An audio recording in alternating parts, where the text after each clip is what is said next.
പുറത്തിറങ്ങാൻ കഴിയാതെ സംസ്ഥാനം എങ്ങും വ്യാപകമായി പെയ്ത മഴയുടെ കെടുതിയിൽ 3 ജീവനുകൾ നഷ്ടപ്പെട്ടിരിക്കുന്നു. കണ്ണൂർ കണ്ണവം പെരുവയിൽ വീടിന് മുകളിൽ മരം വീണ് ഉറങ്ങിക്കിടക്കുകയായിരുന്ന 78കാരൻ മരിച്ചു. ചെമ്പൂക്കാവ് സ്വദേശി ചന്ദ്രൻ എന്നയാളാണ് മരിച്ചത്. ഈ അപകടം നടക്കുന്ന സമയത്ത് വീട്ടിലുണ്ടായിരുന്ന മറ്റ് 2 പേർ പരിക്കുകളൊന്നുമില്ലാതെ രക്ഷപ്പെട്ടു. പ്രദേശത്തെ മറ്റ് 2 വീടുകൾക്ക് മുകളിലും മരങ്ങൾ വീണു. കണ്ണൂർ ചൂട്ടാട് അഴിമുഖത്ത് ഫൈബർ വെള്ളം മറിഞ്ഞ് തമിഴ്നാട് സ്വദേശി മരിച്ചു.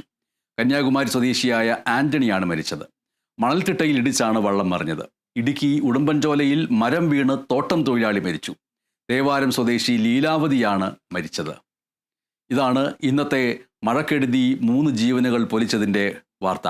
അതേസമയം മറ്റ് കെടുതികളും ധാരാളമായിട്ട് തുടരുന്നു. കണ്ണൂർ പാലക്കോട് അഴിമുഖത്ത് വള്ളം മറിഞ്ഞ് മത്സ്യത്തൊഴിലാളിയെ കാണാതായി. പുഞ്ചക്കാട് സ്വദേശി എബ്രഹാം എന്നയാളെയാണ് കാണാതായത്. കൂടെ ഉണ്ടായിരുന്ന വർഗീസ് നീന്തി രക്ഷപ്പെട്ടു. പാലക്കാട് തച്ചമ്പാറയിൽ വീടിന് മുകളിൽ മരം വീണ 2 പേർക്ക് പരിക്കേറ്റു. നെന്മാറയിൽ മരം വീണ് വീട് തകർന്നു. തൃശൂർ കോട്ടപ്പുറത്ത് കാറ്റിലും മഴയിലും വീട് തകർന്നു. കൊണ്ടാഴിയിൽ കനത്ത മഴയിൽ കിണർ ഇടിഞ്ഞു താഴ്ന്നു. തൃശൂർ അതിരപ്പള്ളി മലക്കപ്പാറ പാതയിൽ മരം വീണ് തടസ്സപ്പെട്ട ഗതാഗതം മണിക്കൂറുകൾ നീണ്ട പരിശ്രമത്തിനൊടുവിലാണ് പുനഃസ്ഥാപിച്ചത്. സംസ്ഥാനത്ത് കനത്ത മഴയിൽ പലയിടങ്ങളിലും മരങ്ങൾ വീണു, ഇപ്പോഴും വീണുകൊണ്ടിരിക്കുന്നു. വൈദ്യുതി തൂണുകൾ തകർന്നതിനെ തുടർന്ന് പലയിടങ്ങളിലും വൈദ്യുതി ബന്ധം തടസ്സപ്പെട്ടു. ജലനിരപ്പ് ഉയർന്നതോടെ കൊല്ലം തെന്മല പരപ്പാർ അണക്കെട്ടിൻ്റെ 2 ഷട്ടറുകൾ തുറന്നിരിക്കുന്നു.